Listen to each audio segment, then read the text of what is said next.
নমস্কার বন্ধুরা, SB academic সেন্টারের প্রত্যেকটা ছাত্রছাত্রীকে স্বাগত। আজকে আমি মাধ্যমিকের এবিটি এর টেস্ট পেপার সলভ করাচ্ছি। খুবই গুরুত্বপূর্ণ বই। আজকে আমি মাধ্যমিকের এবিটি এর টেস্ট পেপার সলভ করাচ্ছি, যেটা 2025 সালে বেরিয়েছে, যেটা তোমাদের মাধ্যমিক পরীক্ষার জন্য খুবই গুরুত্বপূর্ণ। বুঝতে পারলে আমি কি বললাম? আর তোমরা প্লিজ আমাদের এই চ্যানেলটাকে সাবস্ক্রাইব করবে এবং সমস্ত বন্ধুদের মধ্যে শেয়ার করবে। আর আমাদের ফেসবুক, আজকে আমি পেজ নম্বর 438 নম্বর পেজটা সলভ করাচ্ছি। 438 নম্বর পেজটা সলভ করাচ্ছি, ঠিক আছে? তো দেখো, বইতে কিন্তু এমসিকিউগুলো কিন্তু সম্পূর্ণরূপে সলভ করা আছে, ঠিক আছে? তা সত্ত্বেও তোমাদের আমি আনসারগুলো দেখাচ্ছি। 1.1-এ যে প্রশ্ন বলেছে, জেট প্লেন চলাচল করে, এটা তো সবাই জানো। প্লেন চলাচল করে, কী হবে? বি এর অ্যান্সার হবে ট্রোপোস্ফিয়ারে। 1.2-এর যে প্রশ্ন আছে, অ্যান্সার হবে ডি এর অ্যান্সার হবে। 1.3 যে প্রশ্ন আছে, অ্যান্সার হবে বি এর অ্যান্সার। 1.3-এর অ্যান্সার হবে বি এর অ্যান্সার। 1.4 আছে, 1.4-এর অ্যান্সার হবে সি এর অ্যান্সার। এটা কিন্তু একটু আগে করিয়েছি, ঠিক আছে? 1.5-এর যে প্রশ্ন আছে, অ্যান্সার হবে বি এর অ্যান্সার। ওকে, চলো পরের প্রশ্ন কি বলেছে। 1.6-এর যে প্রশ্ন আছে, 1.6, ঠিক আছে? 1.6-এর যে প্রশ্ন আছে, এর অ্যান্সার হবে কিন্তু এর অ্যান্সার, ঠিক আছে? সমতল দর্পণ। 1.7-এর যে প্রশ্ন আছে, 1.6-এর অ্যান্সার হবে কিন্তু 1.6, তাই তো? 1.6 যে প্রশ্ন আছে, না ভুল করেছি, 1.6-এর অ্যান্সার হবে বি এর অ্যান্সার হবে, ঠিক আছে? 1.7-এর অ্যান্সার হবে এর অ্যান্সার। 1.8-এর যে প্রশ্ন আছে, 1.8-এর যে প্রশ্ন আছে, ঠিক আছে? 1.7-এর অ্যান্সার হবে এর অ্যান্সার। 1.8-এর যে প্রশ্ন আছে, অ্যান্সার হবে বি এর অ্যান্সার। 1.9-এর অ্যান্সার হবে বি এর অ্যান্সার। 1.10-এর অ্যান্সার হবে, কী বলেছে 1.10? এই যে দীর্ঘ পর্যায় সরণির কোন শ্রেণীতে হ্যালোজেন মৌলগুলো থাকে? অ্যান্সার হবে সি এর অ্যান্সার, 17 নং শ্রেণীতে। 1.11-এর যে প্রশ্ন আছে, অ্যান্সার হবে বি এর অ্যান্সার, LiH। 1.12 যে প্রশ্ন আছে, অ্যান্সার হবে এর অ্যান্সার, গলিত NaCl, কী হবে? অ্যান্সার হবে গলিত NaCl। 1.13 যে প্রশ্ন আছে, অ্যান্সার হবে এর অ্যান্সার হবে বেগুনি হবে। 1.14 যে প্রশ্ন আছে, অ্যান্সার হবে বি এর অ্যান্সার হবে Fe2O3। 1.15-এর যে প্রশ্ন আছে, অ্যান্সার হবে ডি এর অ্যান্সার 8, ঠিক আছে? চলো এবার আমরা এই প্রশ্নগুলো সলভ করাচ্ছি, ঠিক আছে? প্রথম যে প্রশ্ন বলেছে, বায়ুমণ্ডলের কোন স্তরে কৃত্রিম উপগ্রহ চিত্র অবস্থিত? অ্যান্সার হবে ট্রোপোস্ফিয়ার স্তরে। এক্সোস্ফিয়ারে। বায়ুমণ্ডলের কোন স্তরে কৃত্রিম উপগ্রহ অবস্থিত? অ্যান্সার হবে এক্সোস্ফিয়ারে অবস্থিত। অথবা দেয়া, বায়োগ্যাসের প্রধান উপাদান কি? অ্যান্সার হবে মিথেন বা CH4। মিথেন বা CH4, ঠিক আছে? এই যে মিথেন বা CH4, ঠিক আছে? একই মানে সংকেতটা অথবা এখানে দিচ্ছি, কী বলবো। বায়োমেটারের কোন স্তরে মেরু যদি দেখা যায়? আয়নোস্ফিয়ারে দেখা যায়। 2.3-তে STP-তে 44.8 লিটার কার্বন ডাইঅক্সাইডের ক্ষেত্রে আদর্শ গ্যাসের সমীকরণটি লিখে, তো সবাই জানে, কী হবে? PV is equal to 2RT। এই যে করা আছে, ঠিক আছে? চলো পরের প্রশ্ন, আমাদের নেক্সট প্রশ্ন কি বলেছে। 2.4-এ বয়েল ও চার্লসের সূত্র সাধারণ ধ্রুবগুলিকে কি? গ্যাসের ভর, ঠিক আছে? 2.5-এ দৈর্ঘ্য প্রসারণ গুণাঙ্কর ক্ষেত্র প্রসারণ গুণাঙ্ক আয়তন প্রসারণ গুণাঙ্কের মধ্যে সম্পর্কটি কী হবে? তো দেখো, এটা তোমাদের আমি ভালো করে বোঝাচ্ছি, এটা কিন্তু অনেকবার বুঝিয়েছি, একটু বড় করে কালার নিচ্ছি। আমরা কি জানি? আমরা জানি আলফা সমান সমান কী হবে? β/2 প্লাস γ/3। আমরা যদি এর লসাগু করি, তাহলে কী হবে? 6, কী হবে? 6 আলফা সমান সমান কী হবে? 3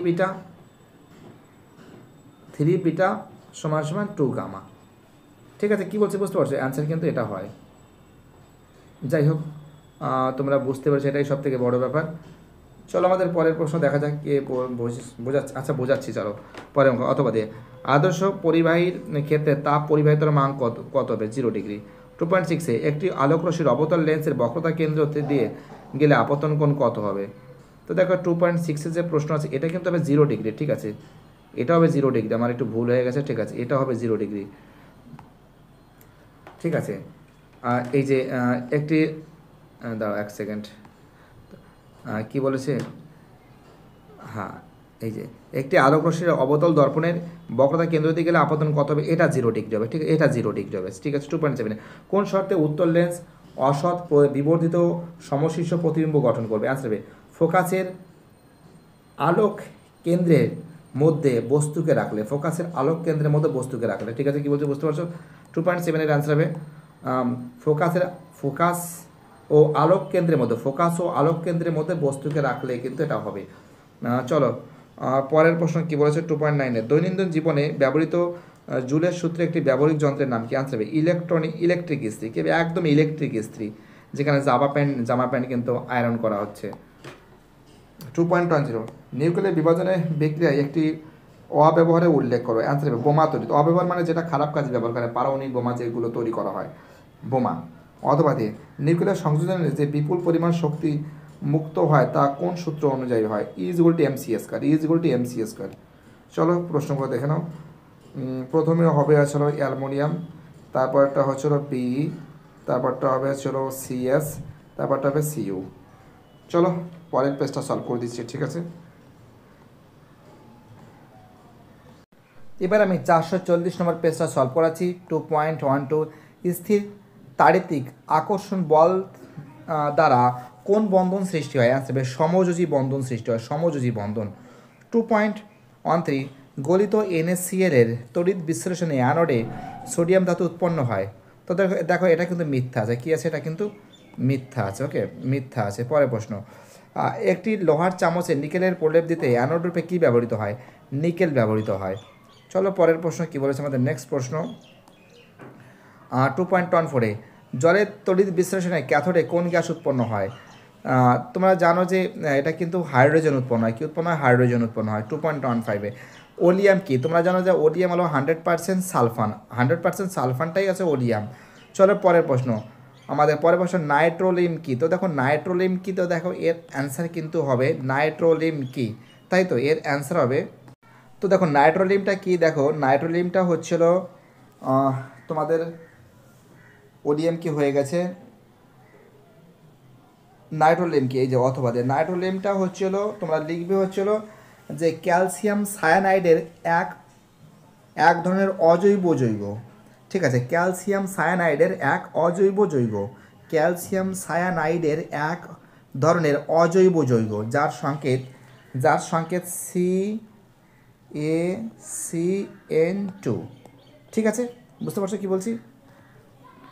চলো পরের প্রশ্ন কি বলেছে, পরের প্রশ্ন 2.16 লেড নাইট্রেটের দ্রবণে H2S গ্যাস চালনা করলে কোন বর্ণের পদক্ষেপ পড়ে, অ্যান্সার হবে কালো বর্ণের। 2.17 IUPAC সংকেত দেখো CH3COOH কি, এর অ্যান্সার হবে ইথানোয়িক অ্যাসিড, কী হবে, এর অ্যান্সার হবে ইথানোয়িক অ্যাসিড, খুবই ইম্পর্টেন্ট প্রশ্ন, অ্যান্সার হবে ইথানোয়িক অ্যাসিড। পরের প্রশ্ন অথবা দিয়ে কার্যকরী মূলক কাকে বলে, কার্যকরী মূলক কাকে বলে। তো দেখো এই কোশ্চেন কিন্তু খুবই গুরুত্বপূর্ণ প্রশ্ন, মানে কম আসে পরীক্ষায়, আমি দেখেছি। কার্যকরী মূলক তোমরা এটা লিখতে পারো, আমি মুখে মুখে বলছি, যেসব সক্রিয় পরমাণু বা পরমাণু পুঞ্জ, যেসব সক্রিয় পরমাণু বা পরমাণু পুঞ্জ কোনো জৈব যৌগে অণুতে উপস্থিত থেকে জৈব যৌগে প্রাকৃতিক ও রাসায়নিক ধর্ম নির্ধারণ করে তাকে কার্যকরী গ্রুপ বা কার্যকরী মূলক বলে। আরেকবার বলছি, শোনো ভালো করে, যেসব সক্রিয় পরমাণু বা পরমাণুপুঞ্জ কোনো জৈব যৌগে অণুতে উপস্থিত থেকে জৈব যৌগে প্রাকৃতিক ও রাসায়নিক ধর্ম নির্ধারণ করে তাকে কার্যকরী গ্রুপ বা কার্যকরী মূলক বলে, ঠিক আছে। 2.18 অ্যালকাইনের শ্রেণীর যৌগের সরলতম রূপ কী, তো দেখে অ্যান্সার হবে CnH2n-2। পরের প্রশ্ন অথবা দিয়ে কি বলেছে, কার্বনবিহীন একটি কার্যকরী মূলকের উদাহরণ কি। তো দেখো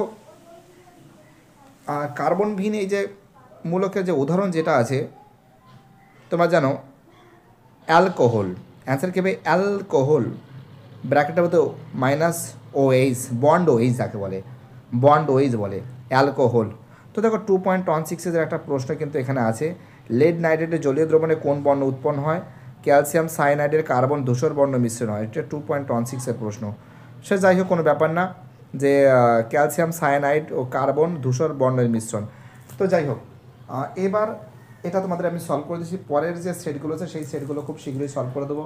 ভিডিওটি দেখার জন্য এসবি একাডেমিক সেন্টারের তরফ থেকে প্রত্যেকটা ছাত্রছাত্রীকে জানাই অসংখ্য ধন্যবাদ। সুস্থ থেকো, ভালো থেকো, চ্যানেলের সঙ্গে যুক্ত থেকো, এটাই আমার একান্ত অনুরোধ তোমাদের কাছে। বাই, টাটা, সবাই ভালো থেকো।